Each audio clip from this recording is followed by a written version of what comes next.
You still are going to be arrested. Oh, what? You don't have any proof on me. No, ma'am, I do. Okay. What's your proof? She was performing in front of thousands. But back home, armed criminals were breaking in, and instead of catching the intruders, the police arrested her. This is not just GloRilla's story, this is a story of how the system fails Black women in America, again and again, and what she did next. Shook the internet. You are still going to jail. For what? You do not even have proof against me. I do, ma'am. Oh really?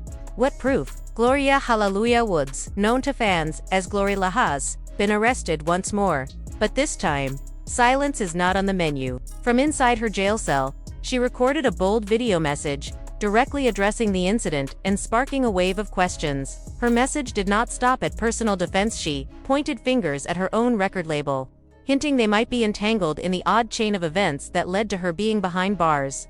What really happened, and how deep does this go? This was not a typical arrest, it was a turning point. Jail often changes people, but for GloRilla it was not the cold concrete walls or the harsh lighting that broke her spirit, it was the realization that the very institutions she once trusted had failed her. That betrayal cut deeper than the charges. To understand how things reached this point, we need to go back to the moment before it all came crashing down. At that time, GloRilla was flying high. She had just delivered an electrifying performance at the WNBA All-Star Game in Indianapolis, captivating thousands of fans in the arena and millions more watching from home. Her debut album, Glorious, had stormed the charts, landing an impressive number 5 on the Billboard 200. With major shows on the horizon and her name buzzing across the industry, life felt like a dream come true. Everything was moving in the right direction, but all of that changed on July 19, 2025. What started as a day of celebration quickly turned into chaos. In just a few hours, her rising empire faced a blow she never saw coming, and now, the fallout has begun.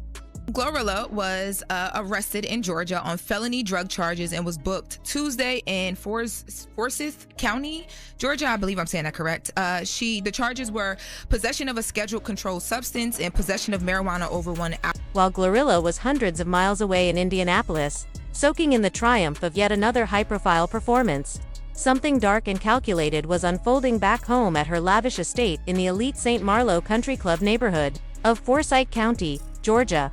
Around 1:30 a.m. on July 20, 2025, deputies from the Forsyth County Sheriff's Office responded to an emergency call that would soon ignite a national outcry over the blurred lines between law enforcement priorities and true justice in America. The call reported a burglary in progress. 3 intruders had broken into GloRilla's residence while she was out of state. But this was no clumsy smash and grab. These were organized, intentional criminals who appeared to know exactly where to go, what to take, and precisely when to strike. Inside the house, someone was armed and ready. A gunfight erupted, shots rang out, and what followed was a scene worthy of a Hollywood thriller. Bullets echoed across the quiet, manicured streets of the gated community, no doubt jolting neighbors from their sleep. Fortunately, no one inside. The house was hurt, and the suspects managed to flee the scene without injury. But here is the part that will leave you speechless. Despite such a violent and terrifying home invasion, the 3 armed suspects have not been caught. As of this recording, the investigation is still open, and the criminals who brought fear and chaos into GloRilla's home are still out there.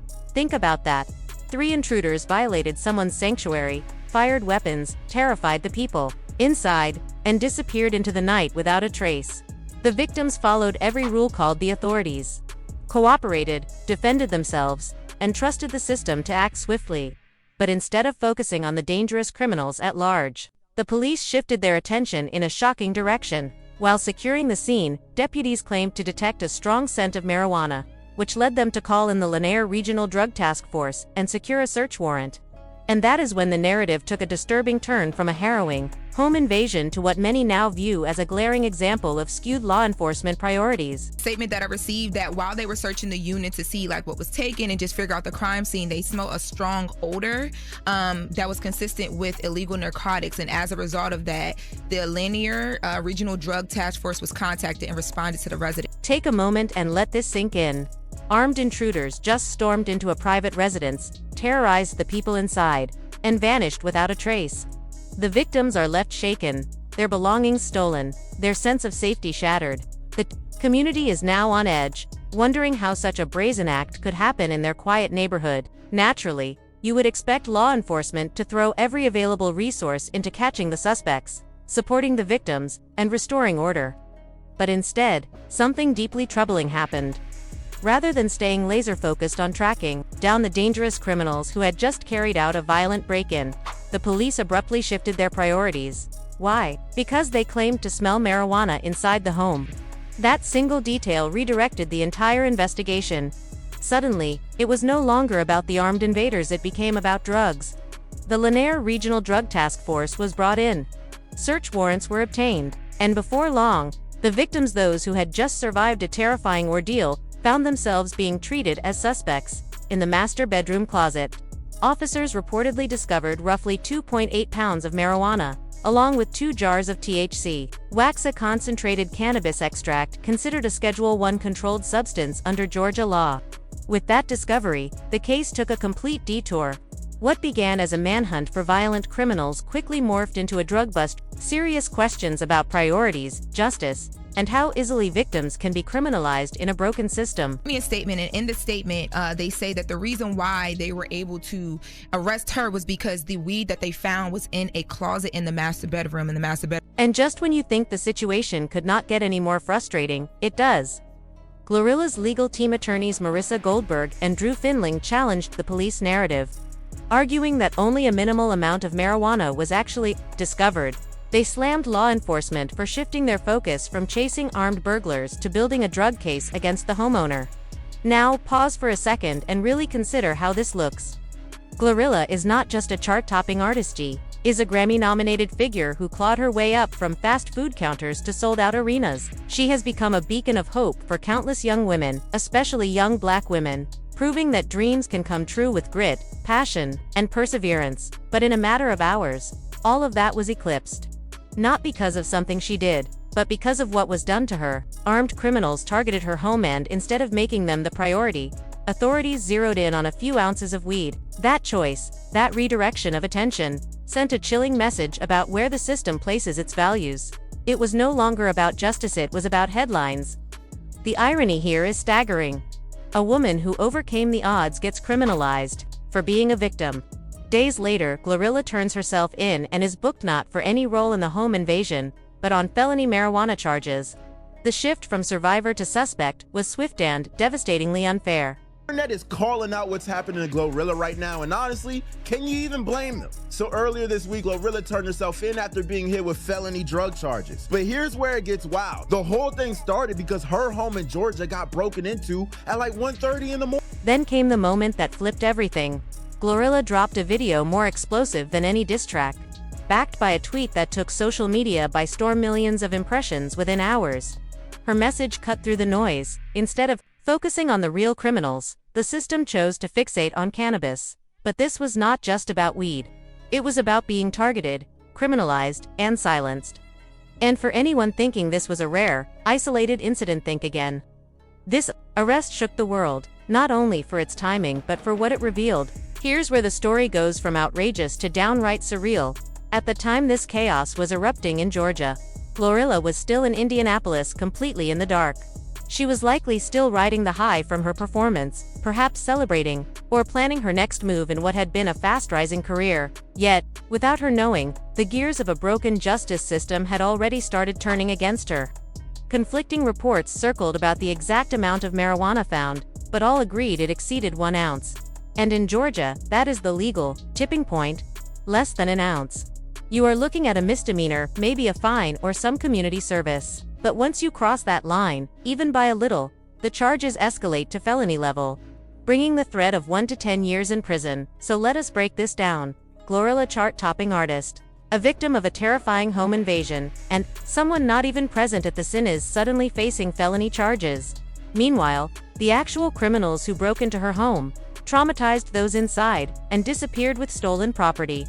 They are still out there, untouched and unidentified. It is the kind of legal reversal that leaves your jaw on the floor. GloRilla turned herself in to Forsyth County authorities on July 22, 2025. She was booked on 2 serious charges: felony possession of marijuana and possession of a Schedule I controlled substance charges that carry the potential for a decade behind bars. Imagine what must have been racing through her mind in those moments. A young woman who had climbed out of poverty, who had fought to break into the music industry, who had inspired others by simply refusing to give up, now reduced to a mugshot and a headline. Though she was released the same day after posting a $22,260 bond, the damage was done. Her face was plastered across the media, her name dragged through the system, and the circus had begun. What makes this even more infuriating is the official response from Forsyth County Sheriff Ron Freeman. He did acknowledge that GloRilla was, indeed, the victim of a burglary. But in the same breath, he doubled down, stating that law enforcement still had a duty to enforce every aspect of the law no matter who got caught in the crossfire. At the end of their statement, they do say this, they are the police down there, say the homeowner is a victim of a serious crime and we are committed to bringing the suspect to justice. This was a statement from the sheriff. But he says at the same time, we must continue to uphold and enforce the law in all aspects of this. At first glance, Sheriff Freeman's statement may sound reasonable. After all, law enforcement is expected to uphold the law, right? But when you look beneath the surface, the deeper message is unsettling. What Freeman essentially said is this: even though GloRilla was clearly the victim of a violent crime, they would still treat her like a criminal because they found something in her home they did not like. But here is the real question, one that keeps getting ignored. Where are the warrants for the actual home invaders? Where is the same urgency, the same task force energy, being used to find the people who terrorized her home? As of July 29, 2025, there have been no public updates on court proceedings or arrests of the actual burglars. The optics here are hard to ignore. A successful young black woman is being punished for being a victim, while the armed criminals who caused the entire situation remain free. It forces us to confront hard truths about justice in American. GloRilla refused to stay silent. Her response was explosive. Her voice cut through the noise on social media, igniting a conversation that reached far beyond her own case. This was no longer just about her arrest. This became a rallying cry against a system that often treats victims like suspects and criminalizes people based on who they are rather than what they have done. But before the social media firestorm fully erupted, the situation grew even more complex. This was not GloRilla's first encounter with Georgia law enforcement. In fact, this was her second arrest in the state in just over a year. And her first run-in revealed just how often she seemed to be targeted, even when she was simply trying to live her life. On April 16, 2024, GloRilla was pulled over in Suwannee, Gwinnett County, around 4 a.m. for making an illegal U-turn at a red light. What should have been a basic traffic stop quickly turned into something far more serious. Officers claimed they could smell alcohol and marijuana inside her vehicle. The body camera footage from that night shows GloRilla trying to cooperate, calmly explaining that she was not impaired, but their minds were already made up. Officers described her eyes as watery and bloodshot, and though she admitted to drinking, she maintained that she was capable of driving. Despite her insistence, she failed multiple field sobriety test results that were later released in body cam footage. In addition to a DUI, she was charged with possessing less than 1 ounce of marijuana and having an open container, both misdemeanors.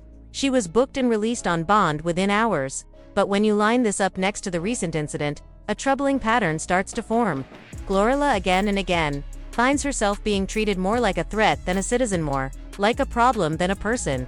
It begins to look less like coincidence and more like targeted policing. In both cases, she either did nothing wrong or was the clear victim, yet the focus always seemed to be on arresting her rather than protecting her. But this time, things were different. She was not going to take it lying down. This time, she was ready to push back, and through that pushback, she would expose just how broken the system really is, especially for Black women who dare to succeed. And this pattern, it did not begin when she got famous. It began long before. GloRilla's history with the justice system reaches back to her teenage years, when legal trouble was not about fame but about survival. One of the most shocking stories from her past came when she revealed that as a teen, she spent nearly 3 years in jail for stealing cereal from a Kmart. At first, the claim seemed too wild to be true. Some media outlets and fans believed she was exaggerating for shock value. But when pressed about it in interviews, she confirmed it. While she admitted to being lighthearted in how she presented the story, the underlying truth remained. She was locked up for a petty theft that stemmed from poverty, not malice. In fact, the moment she brought it up publicly, a clip surfaced. "You actually did 3 years in jail." Yes, for stealing from Kmart cereal. The interviewer's disbelief mirrored that of many viewers, but GloRilla was adamant and hurt that it had even been dug up. She later posted on X, formerly Twitter, calling out people for believing the detail to literally but reaffirming the deeper truth of the story. This was not a joke to her, it was her life, and it reflected the beginning of a lifelong experience of being policed, punished, and labeled. Even before that shoplifting case, GloRilla had been bending rules to access basic freedom like music.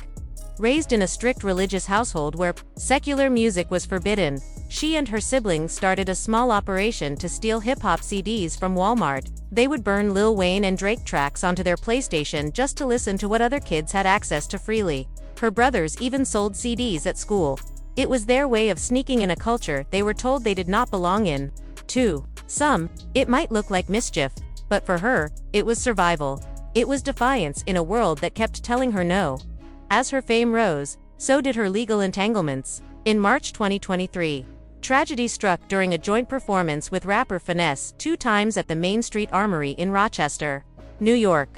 A crowd stampede occurred after concertgoers believed they heard gunshots. The panic left 3 women dead and 9 others injured. GloRilla was not charged, but lawsuits followed. Questions swirled about artists' responsibility and safety. And even without legal blame, her name was now linked to chaos again, through no direct fault of her own. Then, later, in 2023, things escalated again. During a performance in Memphis, a fight broke out among audience members. Police intervened, and GloRilla was arrested for disorderly conduct and allegedly inciting a riot. Her lawyers insisted she was just performing and had no part in the altercation. Still, the narrative continued. GloRilla equals trouble. The spotlight seemed to double as a surveillance beam. And the legal drama wasn't confined to the criminal side. In May 2024, Atlanta investor Aristotle Varner Jr. publicly accused her of breaching a $150,000 contract. He alleged she failed to deliver on a set of promotional services, including a business shout-out, a meet and greet, and an interview. According to court filings, she only completed the Instagram post. Varner called it celebrity cocky, the kind of attitude that forgets obligations once fame skyrockets. By November 2024, she was hit with another lawsuit. Florida rapper Pies sued GloRilla, along with Megan Thee Stallion, Cardi B, and Soulja Boy, claiming they stole lyrics from his 2008 track Me and My Goons in their collaborative hit, Want to Be, though the case was dropped in March 2025. The message was clear. Her rising star was now a legal target, and it did not stop. Just months later, in June 2025, influencer Natalie Henderson filed a copyright suit, alleging GloRilla had stolen her viral No BBL catchphrase for a song again without credit or permission. When you step back and look at the full picture, a deeply troubling pattern comes into focus. From petty theft in her teens to concert lawsuits, contract disputes, copyright claims, and felony drug charges, GloRilla has been criminalized at every phase of her life. As a teen, she was jailed for cereal. As a rising star, she was arrested for a DUI. As an established artist, she was sued for everything from broken contracts to borrowed lyrics. And now, as the victim of a violent home invasion, she is the one facing prison time, while her actual attackers remain free. This is not just about one woman's arrest. This is about a system that punishes success when it comes from the wrong zip code or the wrong skin tone. GloRilla's story mirrors that of countless Black women in America, women who work harder than most just to be seen, only to be policed harder than all. The moment they begin to thrive, the system begins to tighten. What happened to GloRilla is not unique, but the fact that she refused to accept it quietly is. That's what makes this story resonate so deeply. Because behind the headlines and viral tweets is a familiar Sokola society that uplifts Black women in celebration, then turns on them in scrutiny the moment they misstep, or worse, the moment they are targeted. We applaud their hustle. We post their wins. We stream their music, but the second trouble arises, whether self-inflicted or not, we switch gears. Suddenly, their humanity is questioned. Their success becomes suspicious. Their accomplishments become overshadowed by a single police report, a single mugshot, a single moment taken out of context. For GloRilla, the injustice is layered. She was not caught committing a violent act. She was not found endangering others. She was the victim of a home invasion, a terrifying one at that. Yet the spotlight turned toward her as if she had orchestrated the chaos herself. In that moment, all of her achievements, the sold-out shows, the Grammy nomination, the cultural impact were brushed aside. Her entire image was reduced to a criminal charge. That is the power of the system at play. To reduce, to erase, to silence. But GloRilla did not allow herself to be erased. That is what made her response so powerful. Because it was not just about weed. It was not just about an arrest. It was about a lifetime of being told she was the problem when all she ever tried to do was rise. Her voice became louder than the mugshot. Her message became clearer than the police statement. In speaking out, she was not just defending herself, she was speaking for every young black woman who has ever been made to feel like her success was a threat. She reminded people that survival in a system built against you is a victory in itself, that being criminalized for your past, for your presence, for your power is something black women endure daily. Her story forced a larger conversation. It exposed how legal systems, media narratives, and public perceptions often collide in ways that reinforce oppression, and it put into question how often society equates black excellence with suspicion instead of celebration. The most striking part of GloRilla's fight back was its clarity. She was not asking for sympathy. She was demanding fairness. She did not need pity. She needed justice. Her words lit a fire across social media, because they were dramatic, but because they were true. Because her experience was not an anomaly, it was a mirror. And for many people watching, it was a moment of recognition, a moment of reckoning. So when GloRilla took to her platform and spoke directly to the people, it was not just was a revolution in words, a refusal to shrink, a reminder that no matter how many times the system tries to cut her down, she will continue to stand, to speak, to succeed. And this time, the world was watching not in judgment, but in solidarity.